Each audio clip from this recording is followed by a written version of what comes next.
আসসালামু আলাইকুম।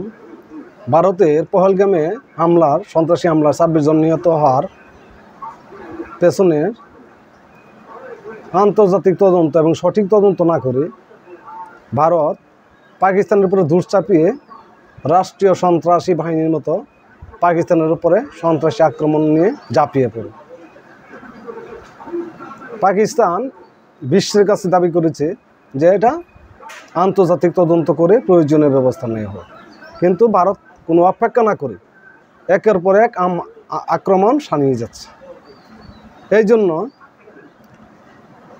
ভারত ভাবছে আমেরিকা তাদের সাথে থাকবে, কিন্তু এখন আজকের বিবৃতি দেখুন, আমার দেশ পত্রিকার অনলাইন থেকে পাঠ করছি।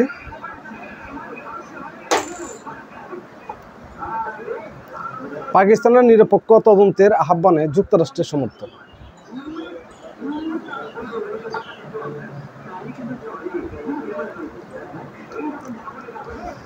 পহেলগামে হামলার বিষয়ে যে কোনো পদক্ষেপ, বিশেষ করে পাকিস্তানের নিরপেক্ষ তদন্তের দাবি সমর্থন করে যুক্তরাষ্ট্র, এমনকি ওয়াশিংটন দুই দেশকে সরাসরি আলোচনা করার আহ্বান জানিয়েছে। বৃহস্পতিবার এক প্রেস ব্রিফিংয়ে মার্কিন পররাষ্ট্র দপ্তরের মুখপাত্র টেমি ব্রুস বলেন, যুক্তরাষ্ট্র পাকিস্তানের নিরপেক্ষ তদন্তের প্রস্তাব সম্পর্কে অবগত রয়েছে, সেই সাথে পূর্ণ সমর্থনও করে। তিনি বলেন, পাকিস্তানের একটি স্বাধীন তদন্ত চায়, যুক্তরাষ্ট্র চায় দোষীদের জবাবদিহির আওতায় আনা হোক। আমরা সে লক্ষ্য অর্জনের যে কোনো প্রচেষ্টার প্রতি সমর্থন জানাই। ব্রুস আরও বলেন, পহেলগাম হামলা ছিল ভয়াবহ, তবে একে অপরকে পাল্টা আঘাত এবং এ ধরনের ধারাবাহিকতা বন্ধ করা উচিত। সাম্প্রতিক সপ্তাহগুলোতে ভারত ও পাকিস্তানের মধ্যে উত্তেজনা বৃদ্ধি অপ্রত্যাশিত নয়, তবে অত্যন্ত হতাশাজনক। মূল কথা হলো, ভারতের বর্তমানে 240 জন এমপি আছে। ভারতে ক্ষমতায় থাকতে হলে 272 জন এমপির দরকার আছে। এই ভারতের জনমত এবং তাদের ভোট ব্যাংক বৃদ্ধি করার জন্য পাকিস্তানের উপরে এই হামলা করেছে এই উগ্রবাদী নরেন্দ্র মোদীর নেতৃত্বে বিজেপি। তারা উগ্রবাদী। এই উগ্রবাদীদের হাত থেকে ভারতের ক্ষমতা সরাতে না পারলে বিশ্ব অনিরাপদ হয়ে উঠবে।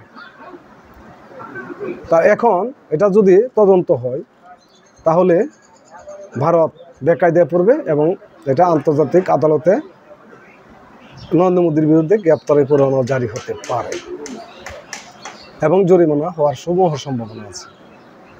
তাহলে আপনারা এখন চিন্তা করে দেখুন। আর মূল কথা হলো, কাশ্মীরকে দমিয়ে রাখা। জম্মু কাশ্মীরকে দমিয়ে রাখতে পারবে না, তারা জোর করে জবরদখল করে রেখেছে। জম্মু কাশ্মীর একদিন স্বাধীন হবেই। এমনকি এই ভুলের কারণে ভারত জম্মু কাশ্মীর হারাতে পারে, জম্মু কাশ্মীর স্বাধীনতা অর্জন করতে পারে। কারণ হলো, তারা আমেরিকাকে তাদের ভাবা রাষ্ট্র মনে করে এবং আমেরিকা তাদেরকে অস্ত্র দিবে, এই ভেবে তারা এই মুসলিম বিদ্বেষী আক্রমণ চালিয়ে যাচ্ছে। সবাই ভালো থাকুন, সুস্থ থাকুন, ধন্যবাদ।